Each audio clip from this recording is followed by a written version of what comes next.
Ya, majelis, karena tadi saya merasa keberatan, saya izin untuk mengundurkan diri ketika rekan saya, Profesor Haritz, akan memberikan penjelasan. Nanti saya akan masuk lagi di saksi ahli yang lainnya. Silakan. Sebagai konsistensi dari sikap saya. Terima kasih. Ya. Majelis yang mulia, saya kira sebelum Saudara Bambang Wijayanto meninggalkan tempat. Sudah nggak apa-apa Pak Edi, itu kan haknya beliau juga. Ya, saya kira saya berhak untuk tidak terjadi karakter assassination karena begitu dikatakan oleh Saudara Bambang hari ini pemberitaan dengan seketika mempersoalkan keberadaan saya. Saya hanya ingin mengatakan secara cuma 30 detik bahwa pemberitaan yang disampaikan oleh Saudara Bambang itu tidak disampaikan secara utuh. Pada saat itu Ali Fikri juru bicara mengatakan akan menerbitkan sprindik umum dengan melihat perkembangan kasus. Dan yang kedua, status saya sebagai tersangka sudah saya challenge di Pengadilan Negeri Jakarta Selatan dan putusan tanggal 30 membatalkan status saya sebagai tersangka. Jadi saya berbeda dengan Saudara Bambang Wijayanto yang ketika ditetapkan sebagai tersangka, dia tidak men-challenge tapi mengharapkan balas kasihannya Jaksa Agung untuk memberikan deponer. Terima kasih. Majelis Mahkamah Konstitusi yang saya muliakan, para kuasa hukum paslon 01 dan paslon 03. Pak Edi, ini Prof, izin dari kampusnya belum ada ya? Kami tidak mengajukan izin, jadi memang langsung ke sini. Surat tugas kalau Ya. ingin ya sudah, nanti keterangannya kami yang menilai karena ini bagian dari kelengkapan formal. Ya, ya. baik. Ya. Silakan, waktunya diperhatikan. Terima kasih Yang Mulia, karena singkatnya waktu, saya tidak akan membacakan secara detail, tetapi pada dasarnya ada 4 isu yang akan kami jelaskan di sini. Yang pertama adalah mengenai kewenangan Mahkamah Konstitusi. Saya kira Bapak Ibu yang mulia, separuh dari hakim yang mengadili saat ini adalah juga hakim yang mengadili pada tahun 2019, dan saya konsisten tidak pernah merubah pendapat saya bahwa yang menjadi kewenangan Mahkamah Konstitusi hanyalah sebatas hasil perhitungan suara. Tidak lain dan tidak bukan, karena kita melakukan interpretasi gramatikal sistematis baik terhadap pasal 24C maupun pasal 74 dan pasal 75 Undang-Undang Mahkamah Konstitusi. Terhadap isu yang pertama ini, saya ingin mengajukan 2 postulat.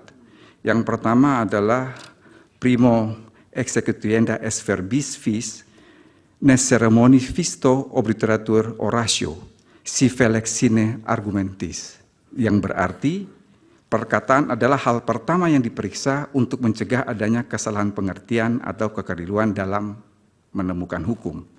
Artinya apa yang terdapat dalam pasal 24C dan Yunto pasal 74, pasal 75 tidak ada interpretasi lain. Apa yang terdapat di dalam fundamentum petendi, baik oleh kuasa hukum paslon 01 maupun kuasa hukum paslon 03, sesungguhnya mempersoalkan hal-hal yang bukan menjadi kewenangan Mahkamah Konstitusi. Artinya, kalau Mahkamah Konstitusi ini diminta untuk mengadili sesuatu yang di luar kewenangannya, sesungguhnya kuasa hukum paslon 01 dan kuasa hukum paslon 03 memaksa Mahkamah untuk melanggar apa yang kita sebut sebagai juridikitas beginsel atau asas juridikitas, yang berarti bahwa Mahkamah atau pengadilan tidak boleh memutus sesuatu yang berada di luar kewenangannya. Mahkamah Konstitusi yang mulia, isu kedua yang akan kami terangkan adalah mengenai keabsahan pasangan calon presiden wakil presiden Prabowo Subianto dan Gibran Rakabuming Raka yang juga menjadi dalil dari kuasa hukum paslon 01 dan paslon 03. Terhadap hal ini ada 4 catatan ahli. Pertama, masalah keabsahan tersebut adalah sengketa proses dan bukan merupakan kewenangan MK. Seyogyanya ketika KPU mengeluarkan keputusan terkait pasangan calon, Prabowo Subianto dan Gibran Rakabuming Raka, maka pasangan calon presiden dan wakil presiden yang berkeberatan terhadap keabsahan tersebut seharusnya mengajukan gugatan ke PT UN. Ketika ini tidak dilakukan, berarti pasangan 01 maupun 03 telah melakukan apa yang kita sebut dengan istilah reverwerking atau melepaskan haknya. Yang kedua, secara de facto pada masa kampanye saat debat presiden dan wakil presiden, hal ini tidak pernah dipersoalkan. Artinya ada pengakuan secara diam-diam. Yang ketiga, masalah yang terkait batas usia. Menurut pendapat kami, KPU hanya melaksanakan putusan MK, sehingga semestinya terkait masalah batas usia ini tidak dipersoalkan kepada KPU, tetapi kepada Mahkamah Konstitusi. Dan yang terakhir, putusan MK dalam perkara Aquo yang saat itu juga berlaku mempunyai kekuatan yang sama dengan undang-undang. Di sini tentunya berlaku asas preferensi umum, yang itu kita dapat pada semester 1 di Fakultas Hukum dimanapun di dunia ini, yaitu lex superior derogat legi inferior, bahwa peraturan yang lebih rendah tidak boleh bertentangan dengan peraturan yang lebih tinggi.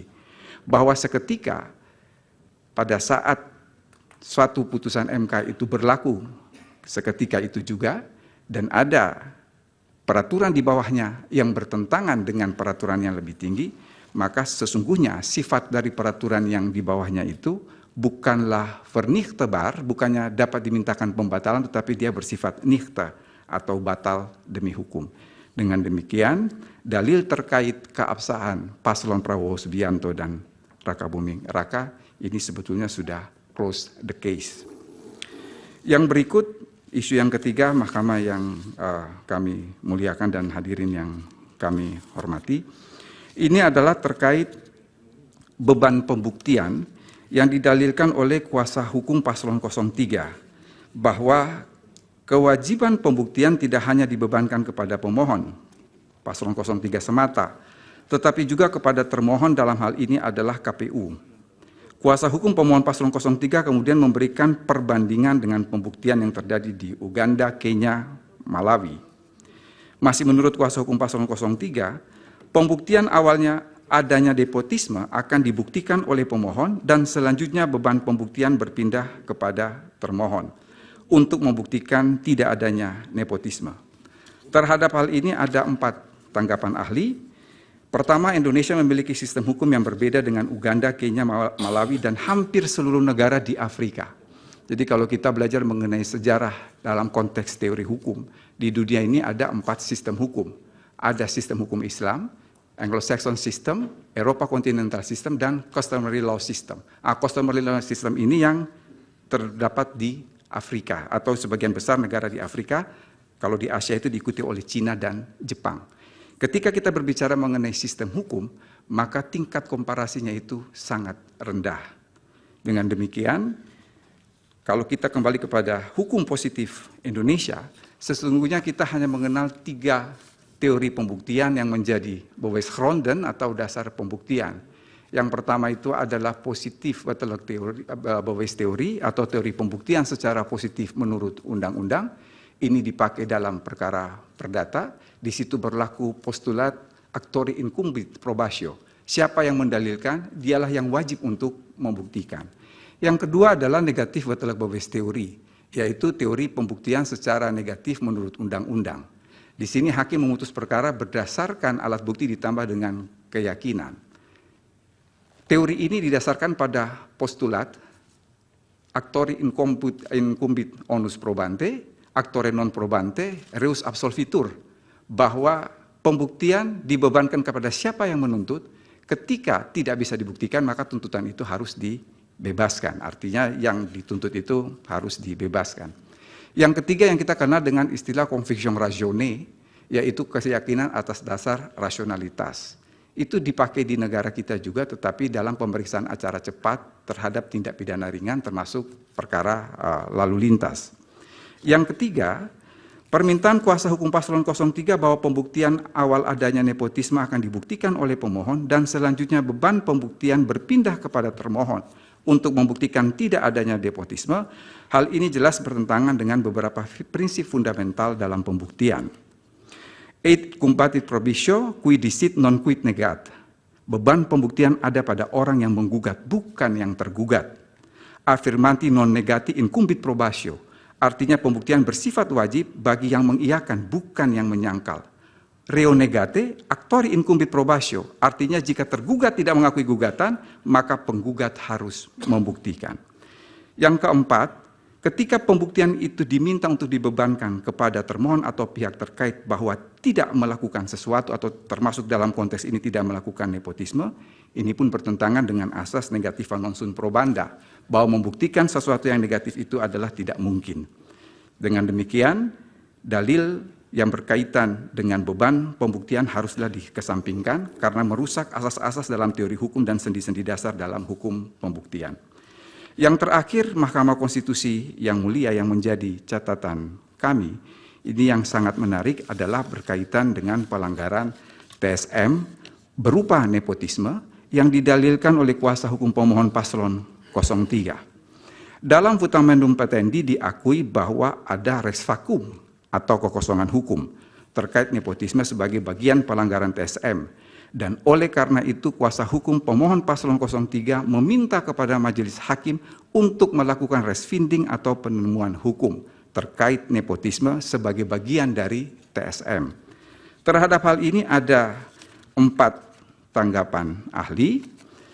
Pertama, sebetulnya kalau kita melihat dari sistem hukum yang ada di negara kita, persoalan nepotisme ini ada di dalam Undang-Undang Nomor 28 Tahun 1999, yang mana dalam Undang-Undang Akuo dia berada dalam frasa korupsi, kolusi, dan nepotisme.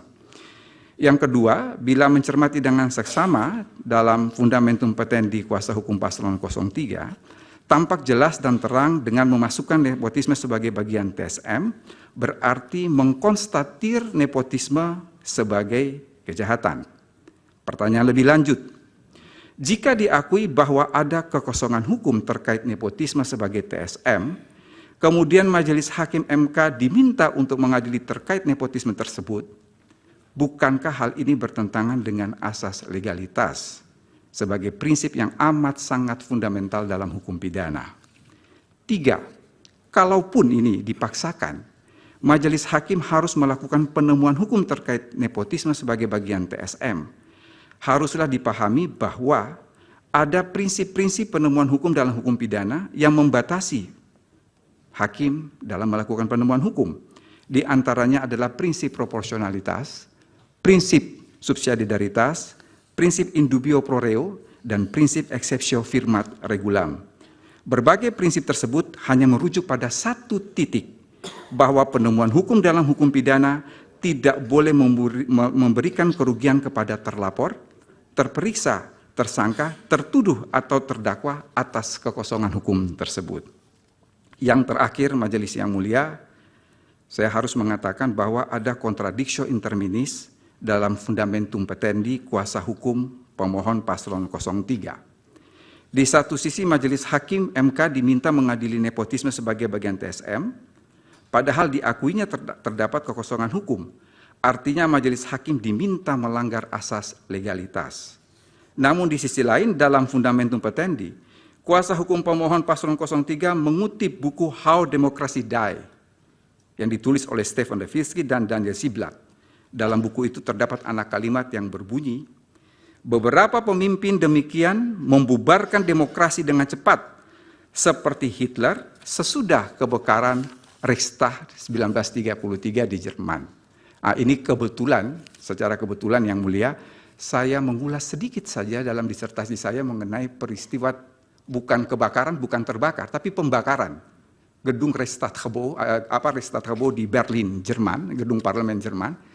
Peristiwa itu terjadi pada tanggal 27 Februari 1933. Sebetulnya yang membakar adalah kaki tangan Nazi Jerman. Tetapi ketika polisi datang dan mengolah TKP, di situ ditemukan seorang tukang batu asal Belanda yang bernama Marinus van der Lubbe. Dia ini kemudian yang dihadirkan di sidang pengadilan dan dijatuhi pidana mati. Mengapa saya katakan ada contradictio interminis? Sebab Marinus van der Lubbe ditangkap, Hitler memaksa waktu itu mendesak Presiden Jerman Paul von Hindenburg untuk mengeluarkan dekret.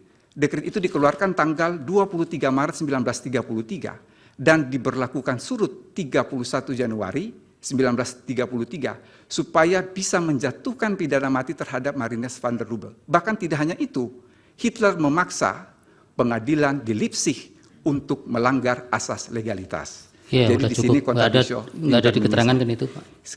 Kami kira itu saya ingin kami sampaikan. Kurang dan lebihnya mohon maaf. Billahi taufiq wal hidayah. Wassalamualaikum warahmatullahi wabarakatuh. Terima kasih. Waalaikumsalam.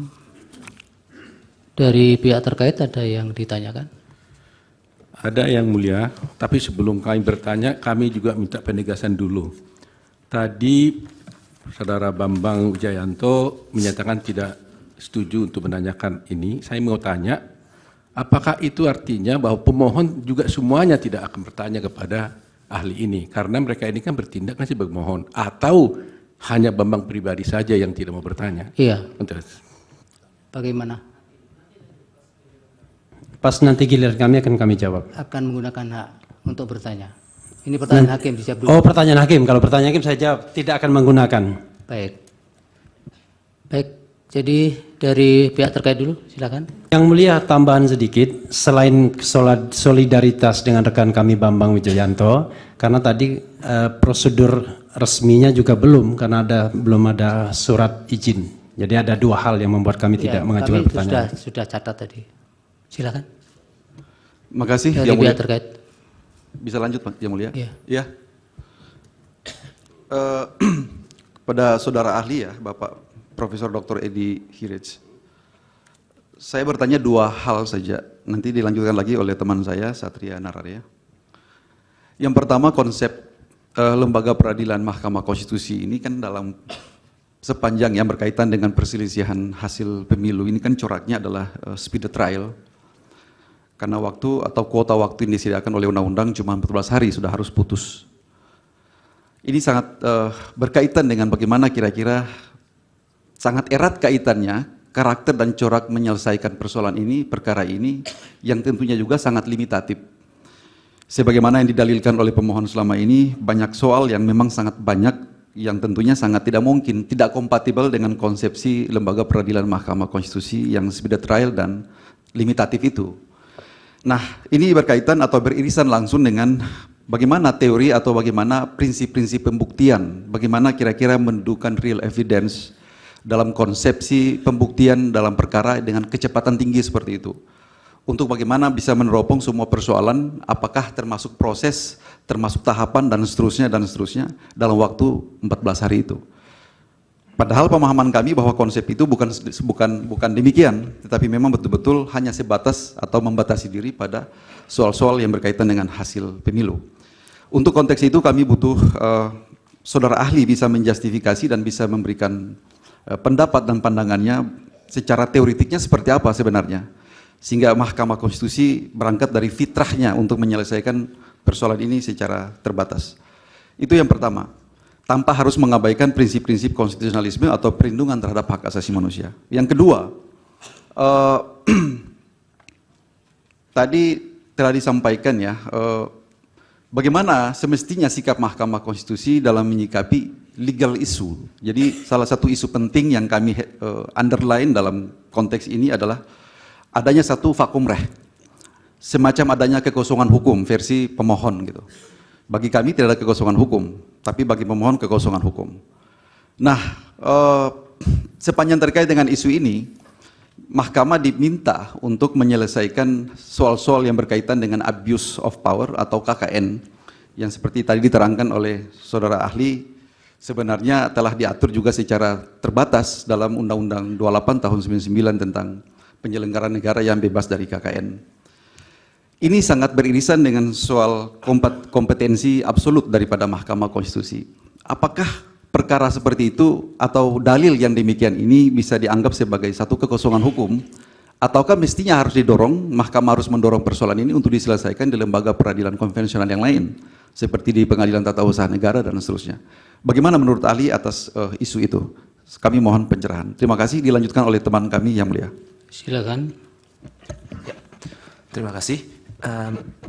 Melanjutkan pertanyaan dari rekan Bang Fahri mengenai nepotisme yang menurut hemat kami bukan merupakan suatu kebaruan. Mohon penjelasan ahli bagaimana memandang pengaturan mengenai nepotisme berdasarkan peraturan perundang-undangan yang ada di Indonesia, dan kemudian apakah bisa dikaitkan dengan petitum dari pihak pemohon untuk mendiskualifikasi mendiskualifikasi calon pasangan presiden dan wakil presiden tertentu dalam konteks perselisihan hasil umum pemilihan presiden ini. Terima kasih.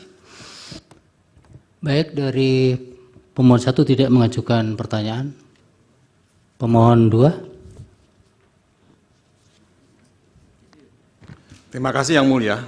Kami akan menggunakan kesempatan kami untuk mengajukan pertanyaan karena cukup banyak apa yang kami tulis dalam permohonan PHPU kami disebutkan oleh ahli. Silakan.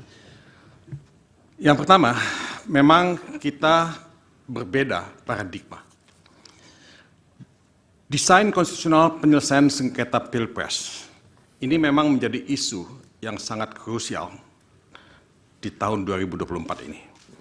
Karena kami melihat sengketa Pilpres yang ditangani oleh MK sejak tahun 2004 itu tidak berada dalam satu perspektif yang statis. Kalau banyak sekali yang mengatakan MK itu mahkamah kalkulator, kita sudah mulai melihat tanda-tanda zaman bahwa MK juga mulai mempertimbangkan hal-hal yang sifatnya tidak sebagai mahkamah kalkulator. Nah, perbedaan paradigma ini saya kira sangat jelas, ya, karena kami tidak semata-mata bicara mengenai konstitusi, tapi kami bicara mengenai konstitusionalisme. Semoga ahli juga bisa memahami perbedaan konstitusi dengan konstitusionalisme. Karena yang kita persoalkan adalah values atau nilai, ya, konstitusi itu sendiri, bukan tafsir sempit dari konstitusi gitu.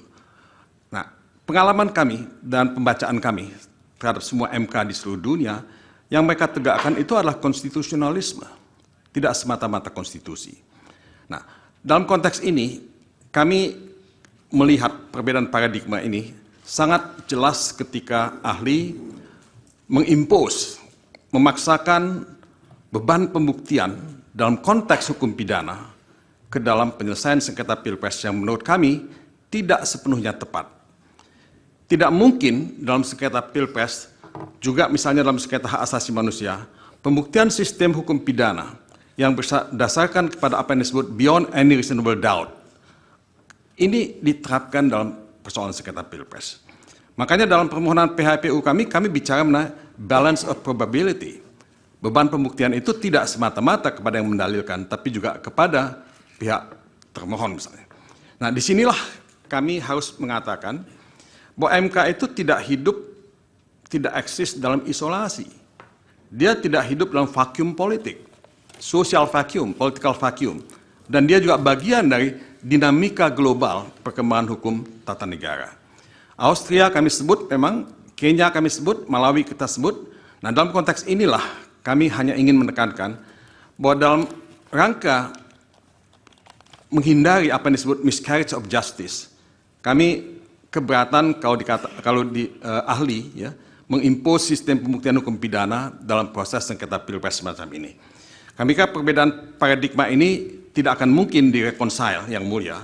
Jadi saya hanya ingin mengatakan semoga ahli itu juga mengapresiasi perbedaan approach, perbedaan values, perbedaan paradigma yang kita lakukan ini. Ini semoga ya catatan ini ya buat ahli ya bisa di-appreciate ya. Yang Mulia, ini pembelaan bukan pertanyaan. Ya. Saya mengatakan perbedaan paradigma. Ya, jadi saya minta dia mengapresiasi itu. Ya. Nanti itu biar direspon ahli, tapi ada pertanyaan tidak untuk Pak? Saya kira ini pernyataan sekaligus pertanyaan Yang Mulia. Oh, baik. Ya, terima kasih. Masih ada yang lain? Terima kasih Yang Mulia. Pertama saya tidak akan, saya kira sudah cukup apa yang diterangkan oleh Pak Mulia tadi mengenai perkara-perkara terkait dengan pemilihan presiden dan kemudian bagaimana diputus di beberapa negara. Saya tidak akan meneruskan itu. Akan tetapi saya akan coba mulai bertanya kepada saudara ahli, apakah saudara ahli membaca pada rapat PAH 1 ke-35 PP MPR tanggal 25 September 2021 ketika membicarakan Mahkamah Konstitusi ini, apakah syarat pembuktian dalam hal ya, menyelesaikan, memutus perselisihan tentang hasil pemilihan umum ya, itu dikaitkan dengan pembuktian-pembuktian hukum pidana atau ini pembuktian dengan hukum konstitusi. Ya, ini pertama, karena saya tidak menemukan itu yang mulia dari perdebatan yang terjadi pada tahun-tahun itu. Kemudian yang kedua, tentang pembuktian ini tadi, saudara ahli mencoba membawa sepatutnya pembuktian-pembuktian itu, terutama terkait dengan nepotisme, juga harus dibawa ke arah pembuktian pidana. Karena beliau menganggap ini persoalan asas legalitas. Ya. Nah, saya kira kalau kita bicara tentang asas legalitas dalam hukum pidana, pasti iya kita akan setuju itu. Nah, akan tetapi kan bagaimanapun juga perselisihan kita di Mahkamah Konstitusi ini, kita juga bicara tentang hukum administrasi. Ya. Kalau kita bicara tentang hukum administrasi dan juga terkait terutama berhubungan dengan kewenangan-kewenangan Mahkamah Konstitusi, menurut hemat kami pembuktian dengan cara asas legalitas seperti dalam hukum pidana itu tidak diperlukan di sini. Karena tadi Pak Mulia sudah jelas menerangkan bagaimana keseimbangan pembuktian dan yang sudah diterapkan di begitu banyak negara di dunia ini. Yang ketiga yang saya ingin juga sampaikan kepada saudara ahli, pertanyaan saya kepada saudara ahli, saya tidak tahu apakah saudara ahli itu sudah membaca atau belum putusan di Kenya, Nigeria, kemudian juga Malawi dan Austria. Austria ini adalah satu negara yang sama dengan kita sebagai negara yang menganut sistem kontinental. Nah, di dalam putusan-putusan itu jelas bagaimana mereka memutus bahwa pihak perkara pemilihan presiden yang membatalkan hasil pemilihan umum. Saya kira itu yang hendak saya sampaikan, Yang Mulia. Terima kasih. Baik. Dari termohon ada pertanyaan? Dari Bawaslu? Ada, Yang Mulia. Saudara ahli dalam keterangannya telah menjelaskan tentang eksistensi satu kewenangan yang telah diberikan kepada satu lembaga. Bagaimana pandangan ahli terkait manakala satu lembaga yang diberi wewenang oleh satu undang-undang, katakanlah Bawaslu, diberi wewenang untuk menerima laporan dari masyarakat, kemudian Bawaslu menyatakan tidak dapat menerima memproses laporan tersebut. Lebih lanjut karena konteks yang dipersoalkan ini berkenaan dengan hasil, sehingga Bawaslu tidak berwenang menangani karena menjadi kewenangan lembaga lain, yakni Mahkamah Konstitusi. Padahal undang-undang memberi kewenangan penuh kepada Bawaslu untuk memprosesnya sepanjang tahapan pemilu masih berjalan. Pertanyaannya, apakah ini dapat dikatakan bahwa Bawaslu membatasi wewenangnya sendiri? Mohon penjelasan ahli. Demikian. Cukup dari Habib. Mulia, masih boleh kita? Sudah lewat tadi. Oke. Kan sudah dua juga dari Pak Baik, Mulia. Mahdir dengan Pak Mulia. Dari Hakim tidak ada? Silakan. Sedikit, Prof. Sehat ya? Sehat. Ya. Terima kasih. Terlepas dari merit of the case ya, materi pokok perkara ini, kita kan sama-sama melihat juga bahwa yang namanya konsep beban pembuktian dan pengaturan beban pembuktian itu juga bukan sesuatu yang statis, tapi ada perubahan ya. Karena itulah kemudian misalnya dalam hukum pidana kita, meskipun pasal 66 KUHP itu mengatakan terdakwa tidak dibebani beban pembuktian karena inline dengan asas praduga tak bersalah, tapi kemudian diintroduksi dalam sistem kita reversal burden of proof, beban pembuktian terbalik. Nah, artinya yang ingin saya katakan, saya ingin minta pandangan dari ahli bahwa itu bukan sesuatu yang statis, prinsip-prinsip beban pembuktian yang ada, apalagi di dalam hukum pidana. Terima kasih Pak Ketua. Baik, terima kasih Pak Arsul. Ya, saya tambah sedikit Pak Prof. Edi. Kalau dalam kasus-kasus seperti perkara PHPU, termasuk yang hari ini sedang disidangkan, sebenarnya kalau Prof bisa identifikasi penekanannya sebenarnya pada pembuktian kebenaran formil atau material sebenarnya. Nanti tentunya kan bisa dikaitkan dengan bagaimana passing grade atau tata urutan alat bukti itu di pasal 38 Undang-Undang MK itu, peraturan Mahkamah Konstitusi itu.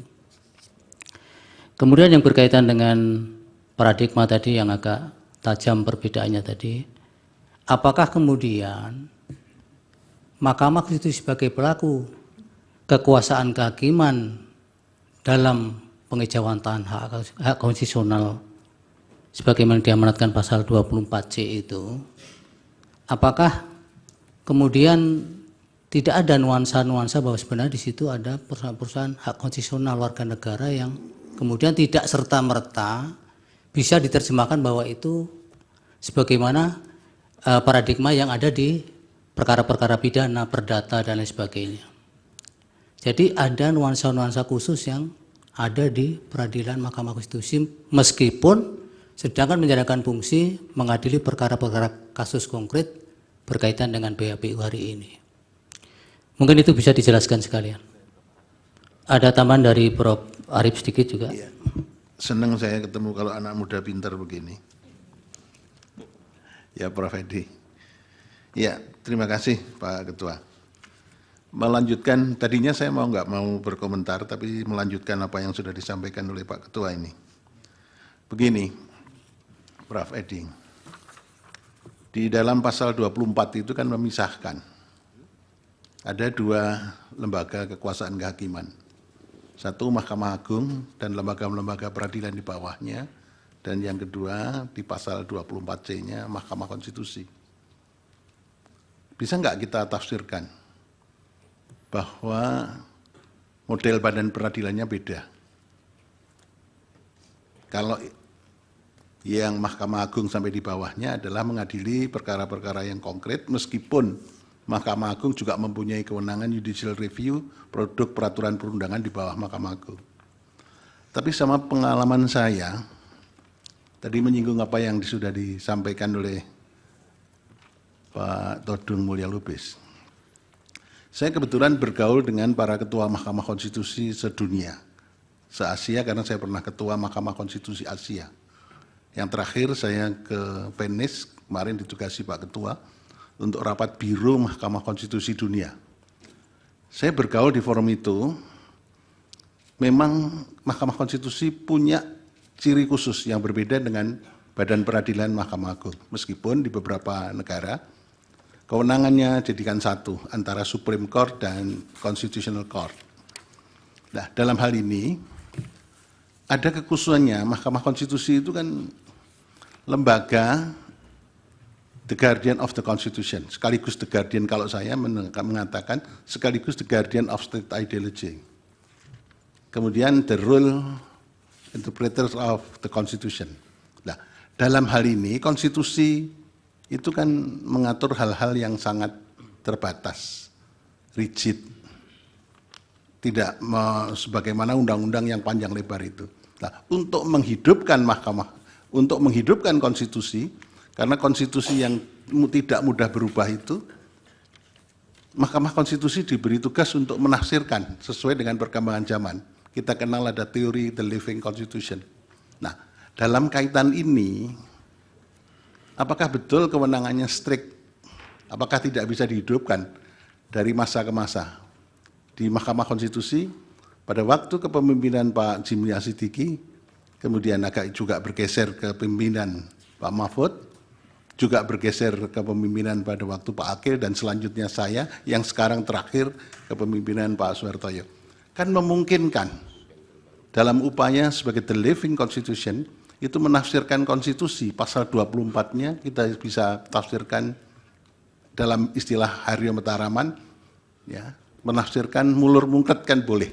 Karena kita mempunyai kewenangan untuk menafsirkan konstitusi. Sehingga kalau pendapat Pak Edi Hiritz yang kedua ini, atau apa yang disampaikan dalam kedua, interpretasi gramatikal ini, gimana kalau apa yang saya sampaikan tadi? Terima kasih. Silakan Prof, dijawab singkat-singkat. Ya, terima kasih Majelis yang mulia, terima kasih dan penghargaan juga kepada kuasa hukum paslon 03 yang mengajukan pertanyaan, dan demikian juga dari Prof. Arief dan Pak Asrul serta Pak Suhartoyo. Terkait apa yang disampaikan oleh pihak terkait, saya kira justru ketika perselisihan hasil pemilihan umum ini betul-betul dirancang speedy trial, peradilan yang begitu singkat, hanya 14 hari kerja, karena memang merujuk hanya pada perhitungan hasil suara, tidak yang lain. Sebab kalau kita harus memasukkan segala sesuatunya bisa juga diadili oleh Mahkamah Konstitusi, maka saya kira waktu 14 hari itu sangat tidak fair untuk membuktikan berbagai dalil. Jadi itu sudah merupakan satu kesatuan. Yang berikut terkait nepotisme di dalam konteks Undang-Undang Nomor 28 Tahun 1999, sebetulnya saya bingung juga membaca undang-undang ini. Mengapa saya bingung? Saya sendiri bertanya, nepotisme ini perbuatan pidana apa perbuatan perdata? Karena di dalam Undang-Undang KKN, coba kita semua perhatikan dengan seksama. Pasal 20 ayat 2 dan pasal 22 Undang-Undang KKN itu berbeda. Pasal 20 ayat 2 mengatakan bahwa penyelenggara negara yang melanggar ketentuan pasal 5 angkat 4, pasal 5 angkat 4 itu apa? Korupsi, kolusi, nepotisme. Dijatuhkan sanksi pidana atau sanksi perdata. Jadi korupsi, kolusi, nepotisme ini apa? Pidana apa perdata? Tetapi tiba-tiba di dalam pasal 22 dikatakan penyelenggara yang melakukan nepotisme diancam pidana minimum 2 tahun, maksimum 12 tahun. Jadi saya yakin kalau undang-undang ini diuji mesti dibatalkan. Karena tidak memenuhi prinsip lex serta di dalam hukum pidana. Oleh karena itu, ketika didalilkan oleh kuasa hukum paslon 03 harus melakukan resfinding terhadap nepotisme sebagai bagian dari TSM, maka harus dibalik bertanya, nepotisme ini barang apa? Apakah dia sebagai onreh mati khedat, perbuatan melawan hukum dalam konteks hukum perdata? Ataukah nepotisme dianggap sebagai suatu maladministrasi sebagai pelanggaran hukum pidana, pelanggaran hukum administrasi, ataukah sebagai suatu kejahatan dalam konteks hukum pidana? Tapi kalau kita perhatikan dalil dari kuasa hukum paslon 03, ini mengatakan nepotisme ini adalah kejahatan sebagai bagian dari TSM. Kalau kejahatan kita tidak berbicara soal hukum pidana, lalu hukum apa? Seharusnya ketika yang mulia kuasa hukum paslon 03 membaca keterangan saya dengan seksama, saya tidak menyamakan pembuktian di Mahkamah Konstitusi ini dengan negatif berbasis teori yang ada dalam pidana. Saya juga tidak menyamakan pembuktian di dalam Mahkamah Konstitusi ini sama dengan positif betelek di dalam kasus perdata. Tetapi kalau diperhatikan di halaman 2, di situ saya mengatakan bahwa terkait pembuktian yang ada di Mahkamah Konstitusi ini adalah mencari kebenaran material dalam bingkai kebenaran formil. Mengapa dalam bingkai kebenaran formil? Coba kita perhatikan dalam konteks pasal 36 Undang-Undang MK. Alat bukti yang utama itu adalah surat. kemudian baru ada keterangan saksi, keterangan ahli, dan lain sebagainya. Meskipun di dalam situ dimasukkan petunjuk. Kita melihat urutan alat bukti seperti ini, berarti seolah-olah pembuktian di Mahkamah Konstitusi ini mengenal hierarki alat bukti. Tetapi tiba-tiba juga dimasukkan petunjuk di situ. Memang ketika petunjuk masuk dalam KUHP itu menjadi suatu perdebatan. Karena sebetulnya itu diambil dari pasal 339 strafvordering di negeri Belanda. Bukan istilah petunjuk, tapi pengetahuan hakim. Sehingga saya memandang bahwa pembuktian yang dilakukan di Mahkamah Konstitusi ini tidak ansih pidana, tidak ansih perdata. Bolehlah dikatakan dia suatu kuasi perdata atau kuasi pidana. Sehingga itu nanti yang kemudian akan ditentukan oleh hakim. Yang berikut, sebetulnya terus terang Pak Todung Mulya dan Pak Magdir, ada satu benang merah yang saya senang membaca betul dalil-dalil dari paslon 03. Sebetulnya kan singkat kata ini mau menyatakan yang dicari di sini adalah keadilan substansial, bukan keadilan prosedural. Karena itu banyak dalil yang dikemukakan. Tetapi saya sendiri berpendapat bahwa ketika kita berbicara mengenai keadilan substansial, tidak bisa begitu saja menabrak keadilan prosedural. Karena ketika kita berbicara mengenai konteks keadilan prosedural, di situ berlaku asas aequisitas sequitur legem. Keadilan mengikuti hukum, bukan hukum mengikuti keadilan. Bahwa di dalam beberapa kasus yang tadi sempat disampaikan oleh Pak Todung, bahwa memang bisa saja keadilan substansial itu ditabrak, tetapi ada parameternya, ada ukurannya, ada 8 ukuran, di mana keadilan substansial itu diutamakan dan keadilan prosedural ditabrak. Dan itu betul-betul terukur, ini ditulis betul oleh Gustav Rasbruch, dan kemudian ada penambahan 3 kriteria sehingga keadilan substansial itu bisa menabrak keadilan prosedural. Yang berikut,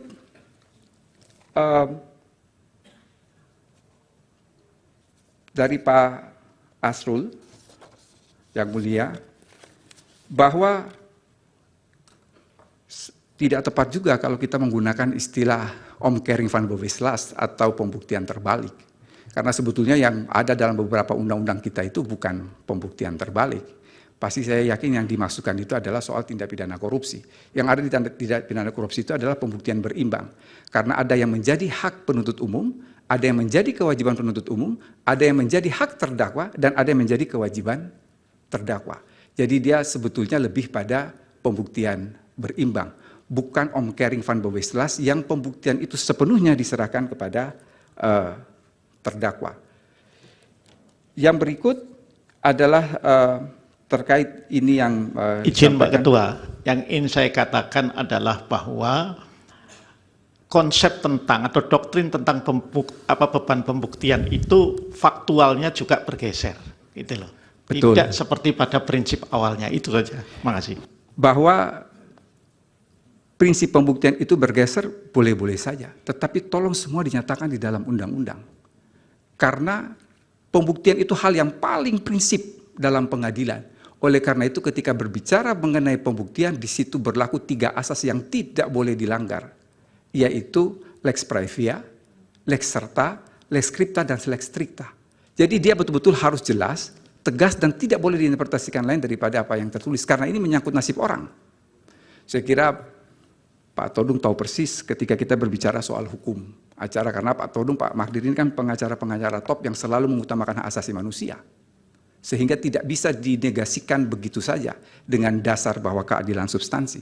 Karena hukum pembuktian dimanapun saya selalu mengajarkan kepada mahasiswa saya, yang namanya hukum pembuktian itu adalah hukum yang memuakkan.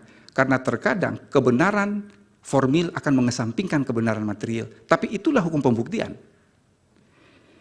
Yang berikut dari Prof. Arief, saya kira Prof, pasal 24C ini kemudian diterjemahkan langsung dalam pasal 74 dan pasal 75 Undang-Undang MK, khusus terkait PHPU. Sehingga kalau saya boleh merekomendasi soal kewenangan MK ini, mumpung Undang-Undang MK ini sedang dipending, ya ini dirubah, supaya tidak tiap 5 tahun kita akan berdebat hal yang sama. Jangan yang diutak-atik itu hanya batas usia saja. 2 kali Undang-Undang MK dirubah itu yang diutak-atik batas usia, yang tidak substansi. Tapi hal-hal seperti yang ini saya pikir harus, bila perlu dirubah, karena paslon 01, paslon 03, paslon 02, semua ini kan partai politik yang ada di belakangnya, yang menguasai DPR, ini dirubah. Bisa saja bahwa Mahkamah Konstitusi ini lalu kemudian menjadi seperti pengadilan banding untuk sifat pelanggaran yang mungkin tidak bisa diselesaikan oleh Bawaslu maupun KPU. Jadi sekaligus menjawab pertanyaan dari Bawaslu, ketika itu sudah diperiksa dan dikatakan bahwa tidak bisa menerima laporan karena ada hal-hal yang bersifat prosedural dan lain sebagainya, saya kira dia telah melaksanakan kewenangannya. Lain halnya kalau ada laporan lalu itu kemudian tidak ditindaklanjuti. Itu lain persoalan. Saya kira itu saja yang ingin saya sampaikan, Majelis yang Mulia. Sekian dan terima kasih. Baik, terima kasih Prof. Edi. Semoga keterangannya bisa menjadi pertimbangan dalam pengambilan putusan.